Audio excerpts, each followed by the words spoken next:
என்ன மிஸ்டர் மருது, மாமியார் வீடு ரெடியா இருக்கு, கிளம்ப வேண்டியதானே என்றபடி காவல் அதிகாரி அவன் கைகளில் விலங்க மாட்டினர்.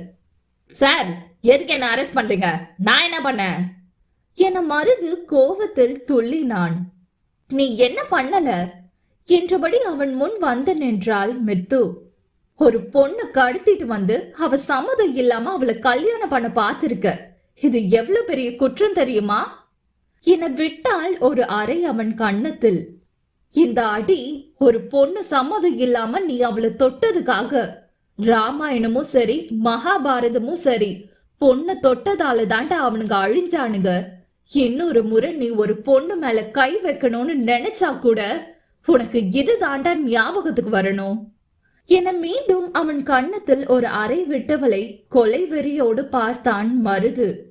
ஹேய், இப்போ சொல்றேன்டி, ஏண்டா இவன் மேல கை வச்சேன்னு உன்னை கதற வைப்பேன்டி. நரக வேதனைனா என்னன்னு உனக்கு காட்டுறேன்டி. உங்க யாரையும் விடமாட்டேன்டி என்றவனை போலீஸ் இழுத்து கொண்டு போனது. மித்துவுக்கு இவ்வளவு நேரம் இருந்த தைரியம் ஏனோ வேந்தனை கண்டதும் முற்றிலும் வற்றி போனது. ஓடி வந்தவள் துளியும் தாமதிக்காமல் அவனை இறுக அணைத்து கொண்டாள். இங்கு வருவதற்கு முன்னரே அனைத்தையும் வேந்தனுக்கு வாய்ஸ் மெசேஜ் அனுப்பிவிட்டாள். அந்த தைரியத்தில் தான் அவள் இத்தனை தைரியமாக இருந்தாள். கண்மணி, என்ன இது சின்ன குழந்தை மாதிரி? பாருங்க, எல்லாரும் நம்மளதான் பாக்குறாங்க என்றான் மெல்ல அவள் தலையை தடவியபடி. பார்த்தா பார்த்துட்டு போட்டோம் என்றால் அவனை இன்னும் இறுக அணைத்தபடி. வேந்தனுக்கு சிரிப்பு தான் வந்தது. எவ்வளோ தைரியமா வந்து இவ்வளோ வேலை பார்த்திருக்கீங்க. இப்ப மட்டும் என்ன, நீங்க வசு வாழ்க்கையே காப்பாத்திட்டீங்க. எனக்கு என் கண்மணி நினைச்சு ரொம்ப பெருமையா இருக்கு. உண்மையாவா என மெல்ல தலையை நிமிர்ந்து பார்த்தபடி கேட்டாள். ஆமா என்றபடி அவள் மூக்கை பிடித்து ஆட்டியவன் இன்னும் அவளை அணைத்து கொண்டான். போதும், நாங்களும் இங்கதான் இருக்கோம் என எங்கோ பார்த்தபடி சொன்னான் விசா. மித்துவை அணைத்தபடியே வருண் அருகில் சென்றான் வேந்தன். வருண் சார், ரொம்ப நன்றி. நீங்க பண்ணது பெரிய விஷயம். ஆனா வேந்தன் என வசு பக்கம் திரும்பியவன் பெப்பர் என்றான். தூங்கிக் கொண்டிருக்கும் வசுவை சற்று பயத்தோடும் சற்று பாவமாகவும் பார்த்தான். என்ன மச்சான், உங்க முகத்துல ஒரு மரண பயம் தெரியுதே என்றபடி விசா அவன் தோளில் கை போட்டான்.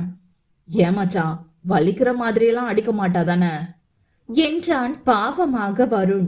வேந்தனும் விசாவும் ஒருவர் முகத்தை ஒருவர் பார்த்து கொண்டார்கள். தெரியலையப்பா என இருவரும் ஒரு சேர சிரித்தபடியே கைவிரித்தனர். என்ன நடக்க போதோ கடவுளே என இருவரும் அந்த அப்பாவி வருணுக்காக வேண்டிக் கொண்டார்கள். சில மணி நேரங்களுக்கு பிறகு, அம்மாடியோ, வசுவை காணோன்னு நான் ரொம்ப பயந்தே போயிட்டேங்க. அவனுக்கு எவ்வளவு தைரியம் பாத்தீங்களா? ஒரு பொண்ணை கடத்திட்டு போய் கல்யாணம் பண்ண பாத்திருக்கான். ஆனா வருணுக்கு தாங்க நம்ம நன்றி சொல்லணும். வருணும் ரொம்ப பதறி போயிட்டாரு. ஆனா அவரு ரொம்ப கிரேட். அவங்க பேரண்ட்ஸ் கிட்ட நம்ம தான் வேந்தன் பேசணும். வசுதான் இதை எப்படி எடுத்துப்பான்னு தெரியல. பாவம் வருண் என துணியை மடித்தபடியே மித்து இடைவிடாது பேசிக் கொண்டிருந்தாள். என்னங்க, நான் பேசிட்டு இருக்கேன், நீங்க எதுவும் சொல்ல மாட்டேங்கிறீங்க என்றபடி நிமிர்ந்தவள் சுவற்றில் சாய்ந்தபடியே அவளையே கண்ணிமைக்காமல் பார்த்து கொண்டிருந்த வேந்தனை கண்டாள். என்ன அப்படி பாக்குறீங்க என்றால் அவனை காணாது. கண்மணி. ஹா, சொல்லுங்க. என்ன பாருங்க. சொல்லுங்க என்றால் அவனை பார்க்காது. என்ன பாருங்கன்னு சொன்ன. நீங்க ஒரு மாதிரி பாக்குறீங்க என்றால் அவனை பார்க்காது மெல்ல சிரித்தபடி. எப்படி பாக்குற என்றான் அவன் குறும்பு மின்ன. அதெல்லாம் தெரியல, ஆனா ஒரு மாதிரி பாக்குறீங்க. ரொம்ப ஷை ஆகுது. வெக்கமா வருதா கண்மணி என கிண்டல் செய்து சிரித்தான். உங்களை என எழுந்தவள் அவன் கன்னத்தில் செல்லமாய் அடித்தாள். கொஞ்சம் வலிக்கிற மாதிரி தான் அடிங்களேன் என அவள் கையை முதுகுக்கு பின்னே மடக்கியவன் தன்னோடு அணைத்து கொண்டான். ஏன் கண்மணி, இவ்ளோ அழகா இருக்கீங்க. ஒவ்வொரு நாளும் நீங்க எனக்கு புதுசா தெரியுறீங்க. ஒவ்வொரு நாளும் என்னை மயக்கிக்கிட்டே இருக்கீங்க. நான் எதுவும் பண்ணலையே என மெல்ல அவன் முகத்தை எட்டி பார்த்தபடி சொன்னாள். அதனாலதான் எனக்கு ஒவ்வொரு நாளும் அழகா தெரியுறீங்களா? வேந்தன், உங்களுக்கு இப்படி கூட பேச தெரியுமா? எப்படி? அதுதான், எப்படி ரொமான்டிக்கா என்றவள் முகத்தில் சிறு வெட்க புன்னகை. ஒவ்வொரு கணவனும் மனைவிங்க கிட்ட ரொமான்டிக் பாய் தான். ஆனா அவங்க காதலை வெளிப்படுத்துற விதம் தான் வித்தியாசமானது என மெல்ல அவளை திருப்பி அவள் நெற்றியில் இதழ் பதித்தான். நான் ரொம்ப பாக்கியம் பண்ணிருக்கேன். இந்த தேவதை எனக்கு கிடைக்க என்னை விட்டு போயிட மாட்டீங்க தானே என்றான் ஏக்கமாக. தனது தங்கையின் வாழ்க்கை இனி சந்தோஷமாக இருக்கும் என இப்பொழுதுதான் நிம்மதியாக இருந்தது விசாவுக்கு. வரன ரொம்ப நல்லவரு. மனுஷன் பொண்டாட்டிய தூக்கிட்டு போனாரே, இப்ப என்ன பண்ணிட்டு இருப்பாரு? ஒருவேளை 2 பேரும் ரொமான்ஸ் பண்ணிட்டு இருப்பாங்களோ? நம்ம இப்ப போனா சரியா வருமா? அவங்கள தொந்தரவு பண்ற மாதிரி இருக்குமோ என்றபடியே கடும் யோசனையில் இருந்தான் விசா. சரி, நம்ம மாப்பிள்ளை வீடு தானே, போவோம், என்ன ஆயிட போகுது என எண்ணி வீட்டுக்குள் நுழைய போனவனை இடித்து தள்ளிவிட்டு வெளியே ஓடினான் வருண். என்ன மாப்பிள்ளை இப்படி தெரிச்சு ஓடுறாரு?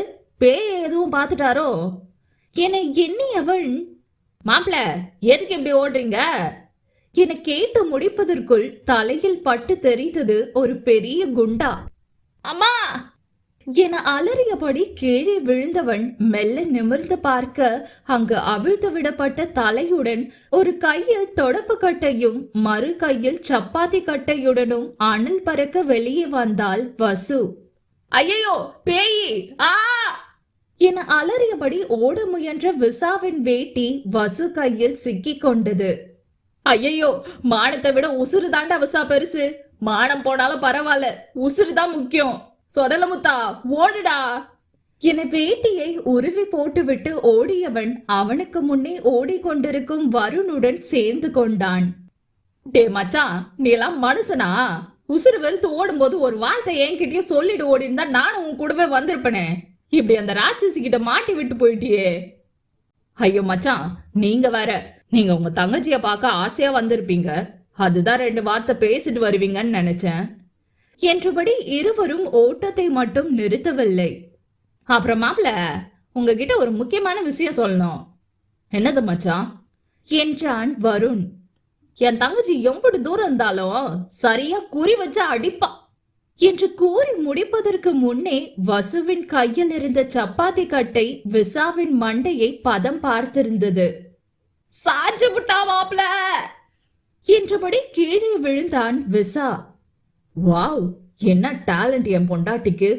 இவ்ளோ லாங் டிஸ்டன்ஸ்ல குறி வச்சு அடிச்சிட்டா என கீழே ஒருவன் விழுந்து கிடந்ததை கூட துளியும் மதிக்காமல் இவன் வஞ்ச புகழ்ச்சி அணி போல் பெருமை பாடிக்கொண்டிருந்தான். அங்கே துடப்ப கட்டையுடன் நின்ற வசுவோ வருணை தான் பார்த்து கொண்டிருந்தாள். என்னங்க அங்கேயே நிக்கிறீங்க? உள்ள வாங்க, பேசணும் என்றால் பல்லினை நரநரவென கடித்தபடி. மாட்டேன், வந்தா நீ அடிப்ப பெப்பர். நீ வரலனாலும் நான் அடிப்பேன், பாக்குறியா என்றவள் தாவணியை தூக்கி இடுப்பில் சொருக அவனோ எச்சில் விழுங்கி கொண்டான். அத்தியாயம் 61. ச்சே, இந்த அடுப்பை எப்படி பத்த வைக்கிறதுன்னு தெரியலையே. கேஸ்னா ஈஸியா பத்த வச்சிடலாம். இந்த விறகடுப்பை எப்படி நான் பத்த வச்சு சோறு வடிச்சு விடிஞ்சிடும் என புலம்பியபடி அடுப்பை பற்ற வைக்க முயற்சி செய்து டயர்ட் ஆகிவிட்டான் வருண். அவனுக்கு விறகு அடுப்பெல்லாம் பத்த வைத்த அனுபவம் இல்லை, அதனால் தான் இத்தனை கஷ்டம். அதே சமயம் தலை குளித்து கொண்டையிட்டபடி உள்ளே வந்தாள் வசு. மஞ்சள் அரைத்து குளித்திருப்பாள் போலும். அந்த வாசம் உடலெங்கும் மணந்தது. உடலெங்கும் தண்ணீர் திவலைகள் பனித்துளி போல் அவள் உடலில் ஊர்வலம் நடத்த என்று பூத்த மலராய் வந்து நின்றாள். கொண்டையிட்ட தலையை பிரித்து துண்டால் துவட்டியபடி வந்தவள் அங்கு அடுப்புடன் போராடும் வருணை கண்டதும் கோபத்தையும் தாண்டி சிரிப்புதான் வந்தது. யோ, என்னையா பண்ணிட்டு இருக்க என காதின் ஓரம் இருந்த முடிகளை எடுத்து சிறு பின்னூசியால் குத்தி முடியை விரித்து விட்டவள் அவனை நோக்கி வந்தாள். ஏனோ அத்தனை அழகிகளை கண்டவன்தான். ஆனாலும் எந்த ஒப்பனையும் இன்றி மின்னும் இந்த மாநிற மேனியாளிடம் இருந்து கண்களை தான் அகற்ற முடியவில்லை அவனால். யோ, உன்னதான் இங்க என்ன பண்ணிட்டு இருக்க என இம்முறை சத்தமாக கேட்டாள். அது பசிக்குது, சாப்பிடணும், அதுக்கு முதல்ல சமைக்கணும், அதுதான் சமைக்கலான்னு என்றான் முகத்தை பாவமாக வைத்துக்கொண்டு. நிஜமாகவே அவன் பசி தாங்க மாட்டான். இத்தனை நாளாக ஒரு சமையல்கார பெண் சமைத்து கொடுத்தார். ஆனால் கல்யாணமாகியும் அவரை சமைத்து கொடுத்தால் அனைவரும் வசுவைதானே தவறாக நினைப்பார்கள்.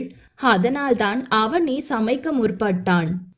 அட கருமமே, அதுக்கு ஏன் என் அடுப்பு இப்படி இடிச்சு வச்சிருக்க? இது கேஸ் அடுப்பு இல்ல, பொசுக்குன்னு பத்த வைக்க. இது மண் அடுப்பு, இதுல பார்த்துதான் பத்த வைக்கணும்.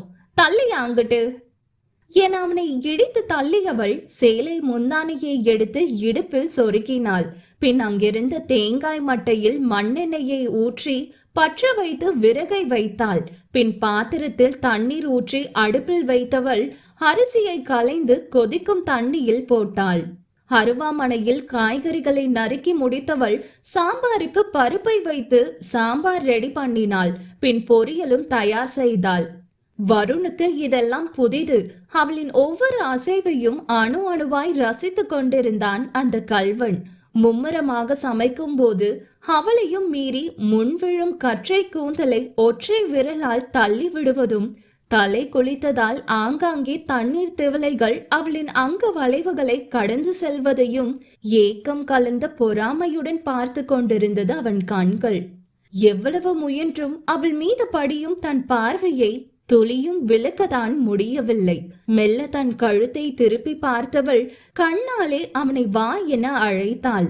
வருணுக்கு பயம். ஒருவேளை பக்கத்தில் சென்றால் அருவாளை எடுத்து கழுத்தை வெட்டி விடுவாளோ என்று கொஞ்சம் பயந்தபடிதான் அவள் அருகில் சென்றான். சொல்லு பெப்பர், இப்படியே பார்த்துட்டு நின்னா சோறு வருமா? புரியல பெப்பர், என்ன சொன்ன? அவன் எங்கே அவள் பேசுவதை கேட்டான். அவன் அவளை தானே விழி அகலாமல் பார்த்து கொண்டிருக்கிறான். இல்ல, இப்படியே என்ன பார்த்துட்டே நின்னா சோறு வருமான்னு கேட்டேன் என சத்தமில்லாமல் சொன்னவள் அவன் அருகே நெருங்கி வந்தாள். அவனுக்கு மூச்சு முட்டுவது போல் இருந்தது.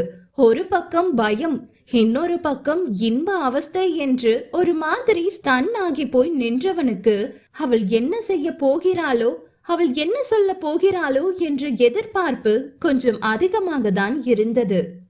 ஏதாவது சொல்லுமா பெப்பர்? ஆர்வம் மின்ன கேட்டவன் எதை எதிர்பார்த்து இதை சொன்னான் என்று தெரியவில்லை. என தலையாட்டியவள், இப்படி வெட்டித்தனமா நிக்காம ஏதாவது வேலைய பாருடா என் வென்று என்றால் மொத்தமாக அவனை நோஸ்க செய்து அவனுக்கு புஸ் என்று போனது. எத? ஏ பெப்பர், நான் உன் புருஷன், போடா என் பூ என்று பாதியில் நிறுத்தினாள். ஹே ஹே, நோ பேட் வேர்ட்ஸ் பெப்பர் என்றான் காதினை இருக்க மூடியபடி. ஹெச்சி, புளியங்கொட்டன்னு சொல்ல வந்த. நான் ஒன்னும் உனக்கு வடிச்சு கொட்ட உன் வேலைக்காரி இல்ல. நான் ஒரு நாள் சமைச்சா நீ ஒரு நாள் சமைக்கணும் என்றால் முந்தானையை உதறியபடி. அச்சோ, சத்தியமா எனக்கு குக் பண்ண வராது பெப்பர் என்றான் முகத்தை பாவமாக வைத்தபடி. சரி, அப்படின்னா சமையல் வேலையை மட்டும் நான் பாத்துக்கிறேன், மத்தபடி எல்லா வேலையும் நீதான் பாக்கணும். நானா? அப்புறம் நீதான் டாக்டரே. அப்புறம் ஒரு முக்கியமான விஷயம், அதுக்கு முன்னாடி உனக்கு கேட்கணும், உனக்கு அப்பா அம்மா இருக்காங்களா? அவன் ஆமா என தலையாட்டினான். அப்ப சரி, அவங்க பார்க்க வருவாங்களா? அவங்க கிட்ட சொல்லிட்டியா? அவன் அதுக்கும் ஆம் என தலையாட்டினான். சரி, நம்மள பெத்து போட்டவங்க நம்ம நல்லா வாழ்றோம்னு நம்பணும். அந்த அளவுக்கு அவங்க முன்னாடி நம்ம நல்ல குடும்ப இஸ்திரிங்க மாதிரி நடந்துக்கணும். மத்தபடி நம்ம 2 பேருக்குள்ளயும் எந்த உறவும் இல்ல, புரியுதா? புரியுது. சரி சரி, பூம்பும் மாடு மாதிரி தலைய ஆட்டிக்கிட்டு நிக்காம சேலையெல்லாம் துவைக்க போட்டிருக்கேன், போய் எல்லாத்தையும் துவைச்சு காய போடு. என்ன, புரியுதா? நான் சேலையை துவைக்கணுமா என்றான் ஜர்க்காகி. ஏய், என்ன துவைக்க முடியாதோ? கையில் இருந்து வளையலை ஏற்றி விட்டபடி சண்டைக்கு வந்தாள். ஐயோ, அப்படி சொல்லலையே, இதோ இப்பவே துவைக்கிறேன் என குடுகுடுவென வெளியே ஓடி வந்தவன் சேலைக்கு சோப்பு போட துவங்கி விட்டான். நுரை பொங்க சோப்பு போட்டவனுக்கு நேற்று விசா சொன்னது ஞாபகம் வந்தது. மச்சான், என் தங்கச்சி பார்க்கதான் கொஞ்சம் கோவக்காரி, ஆனா குணத்துல தங்கம். உங்களை சும்மா கண்ணுல வச்சு பாத்துக்குவா. உங்க கண்ணுல ஒரு சின்ன தூசி விழுந்தா கூட தாங்க மாட்டா. அவ்வளவு ஏன், உங்களை தாங்குன்னு தாங்குவா. சற்று குனிந்து பார்த்தான் வருண். அழுக்கு லுங்கியுடன் அரை மணி நேரமாய் துவைத்து நொந்து போன தன் நிலைமையை கண்டவன் நக்கலாய் சிரித்து கொண்டான். யோ மச்சான், உன் தங்கச்சி என்ன சூப்பரா தாங்குறா என புலம்பிக் கொண்டான். யோ, இன்னுமா துவைச்சிட்டு இருக்க? சீக்கிரம் வந்து பாத்திரத்து கழுவு என சத்தம் போட்டாள். அட போங்கடா என தலையில் கை வைத்து அமர்ந்து விட்டான் வருண்.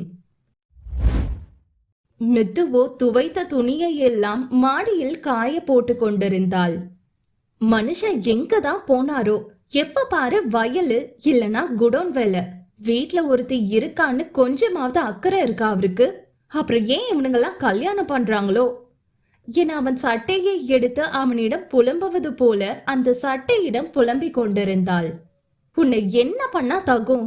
இப்ப என்ன பண்றேன்னு பாரு என அந்த சட்டையை அடித்து பிழிந்து காய போட்டாள். எப்படி புழிஞ்சிட்டேன் பாத்தியா? இந்த மித்து கிட்ட வச்சுக்கிட்டா இப்படிதான் ஆகும். ஒரு வார்த்தை போன் பண்ணி சாப்பிட்டியா கண்மணி, என்ன பண்ற கண்மணின்னு ஒரே ஒரு வார்த்தை கேட்டா குறைஞ்சா போயிடுவீங்க. ஏய், உன்ன சொல்லணும், நீதான் அவர் சாப்பிட்டாரோ இல்லையான்னு நினைச்சிட்டு இருப்ப.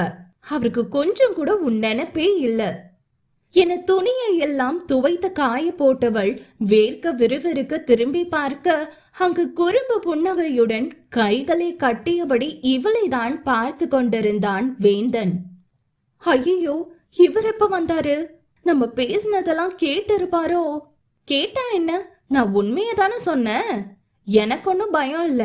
அடியே மித்து, மூஞ்சில ஜர்க்கானத காட்டிக்காம அப்படியே கெத்தா உள்ள போயிடுடி என மனதோடு எண்ணிக்கொண்டவள் அவனை கவனிக்காதது போலவே அவனை தாண்டி சென்றாள்.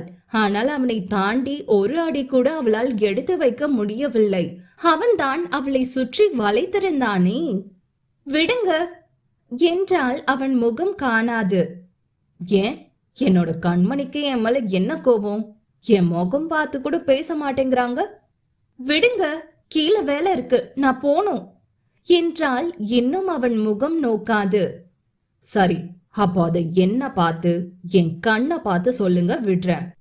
இப்ப விடுவீங்களா மாட்டீங்களா? என்ன பார்த்து என் கண்மணின்னு சொல்லலையே என்றான் கண்களில் குறும்பு மின்ன. பெண்ணவள் அவன் கண்களை திரும்பி பார்த்தாள். நான் போ என்றவளுக்கு அதற்கு மேல் வார்த்தை வரவில்லை. சொல்லுங்க கண்மணி என்றான் அவனும் அதே டோனில். என கோபமாக அவள் முகத்தை திருப்பிக் கொண்டாள். கண்மணிக்கு என் மேல கோபமோ? அடேங்கப்பா, பயங்கரமான கோபம் போலையே. பேசக்கூட மாட்டாங்களா என் கண்மணி? என்ன பேசணும் இல்ல என்ன பேசணும்னு கேக்குறேன். துரைக்கு வேலை தானே முக்கியம். அப்புறம் எதுக்கு பொண்டாட்டிலாம்? ஒரு போன் போட்டு ஒரு வார்த்தை, ஒரே ஒரு வார்த்தை சாப்பிட்டியான்னு கேட்டா உங்க சொத்தா குறைஞ்சு போயிடும். இல்ல வாயில இருந்து முத்து தான் கொட்டிருமா? என் வீட்டுல என் அப்பா கரெக்டா அம்மா சாப்பிட்டியான்னு கேட்டுருவாரு. ஆனா நீங்க வீட்டுல ஒருத்தி இருக்கான்னு கூட மறந்துடுவீங்க போல. நீங்க நல்லா ஜாலியா வேலை பாருங்க. உங்களை யாரும் எதுவும் கேட்க போறது இல்ல. நான் பேசாம மதுரைக்கு போய் என் தம்பி கூடவே இருக்கேன் என மூச்சு வாங்க நிக்காது பேசி முடித்தாள். அவன் இதழ்கள் இன்னும் அழகாக விரிந்தது. இப்ப எதுக்கு சிரிக்கிறீங்க? நான் உங்களை திட்டிட்டு இருக்கேன் என்றாள் கோபமாக. கண்மணி என்ன மிஸ் பண்றாங்க என்றான் புன்னகை முகத்துடனே. ஹா என்றவளுக்கு அப்பொழுதுதான் புரிந்தது அவன் சிரிப்பின் அர்த்தம். அதெல்லாம் ஒரு மண்ணும் இல்ல. உண்மையாவா? ஆமா, நீங்க முதல்ல தள்ளுங்க, எனக்கு பசிக்குது, நான் சாப்பிடணும் என்றவளை அடுத்த நொடி கையில் ஏந்தி இருந்தான் அந்த கல்வன். வெதன், என்ன பண்றீங்க? விடுங்க, அட விடுங்க, யாராவது பார்க்க போறாங்க. அவளை விடாது கைகளில் ஏந்தி சென்றவன் சாப்பாட்டு மேசையின் மீது அமர வைத்தான். கிச்சன் உள்ளே சென்றவன் கைகளில் சாப்பாட்டு தட்டுடன் வெளியே வந்தான். சாப்பாட்டினை பிசைந்து அவள் முன் நீட்டினான். அவளோ கோபமாக முகத்தை திருப்பிக் கொண்டாள். கண்மணி, சாப்பாடு மேல கோபத்தை காட்டக்கூடாது, சாப்பிடுங்க. நைட்டு நான் சாப்பிட்டேனா இல்லையான ஒரு வார்த்தை கேட்க முடியாதவருக்கு அதென்ன இப்ப மட்டும் அக்கறை என்றாள் சிறு பிள்ளை போல். சரி, தப்புதான், மன்னிக்கவும் முதலாளி அம்மா. இப்போ சாப்பிடுறீங்களா என்றான் சிரிப்புடன். நீங்க இன்னும் சாப்பிடல என்றால் எங்கோ பார்த்தபடி. ஹா, புரியல. நீங்க இன்னும் சாப்பிடவே இல்ல, நீங்க ஃபர்ஸ்ட் சாப்பிடுங்க என்றால் இம்முறை சத்தமாக. மெல்ல சிரித்து கொண்டவன் அவள் முகம் பார்த்தான். நீங்க ஊட்டி விட மாட்டீங்களா என்று கேட்டு முடிப்பதற்குள் அவனுக்கு ஊட்டி இருந்தால் அவன் மனையாள். அத்தியாயம் 62. டே, எனக்கு ஒன்னே ஒன்னு குடுடா என்று கெஞ்சி கொண்டிருந்தான் விசா. யோ, உனக்கு வெக்கமா இல்ல? சின்ன பையன்கிட்ட கெஞ்சிட்டு இருக்க, அதெல்லாம் தர முடியாது என்றான் அந்த 10 வயசு வாண்டு. அந்த பொடியன் கழுவி ஊத்தினாலும் அதை வெக்கமே இல்லாமல் துடைத்து எறிந்த விசாவோ அந்த ஒரு சிவப்பு கலர் குச்சி மிட்டாய்க்கு அவன் பின்னே ஊர்வலம் நடத்தி கொண்டிருந்தான். டே, அது வேற எங்குமே இல்லடா தம்பி. அண்ணனை பார்த்தா உனக்கு பாவமா இல்லையா? பிளீஸ் ஒன்னே ஒன்னு குடுடா. யோ, தர முடியாது. இப்ப மட்டும் நீங்க வந்து போலனா அப்புறம் என்ன கடத்திட்டு போக வந்திருக்கேன்னு போட்டு கொடுத்துருவேன். இம்புட்டு பெருசா மாடு மாதிரி வளர்ந்துருக்கே, இன்னும் குச்சி மிட்டாய் தின்னுட்டு இருக்க, போயா அங்கிட்டு என்று அசிங்கப்படுத்தி விட்டு சென்றது அந்த வாண்டு. டேய், உலக சைஸ்ல இருந்துகிட்டு கொஞ்சம் கூட மரியாதை இல்லாம பேசுறியா? இருடா உனக்கு இருக்கு என முகத்தை பாவமாக வைத்து கொண்டான். யோ, சே, மூஞ்சி அப்படி வைக்காதையா, பாக்க சைக்கிள. இந்தா தின்னு தொலை என விசா கையில் அந்த குச்சி மிட்டாயை திணித்தது அந்த வாண்டு. யோ, தள்ளியா அங்கிட்டு, யாழ் வருது. உன் கூட நின்னா அப்புறம் சவகாசம் சரியில்லைன்னு அவ திட்டுவா என்ற வாண்டு இவனை அசிங்கப்படுத்தி விட்டு சென்றது.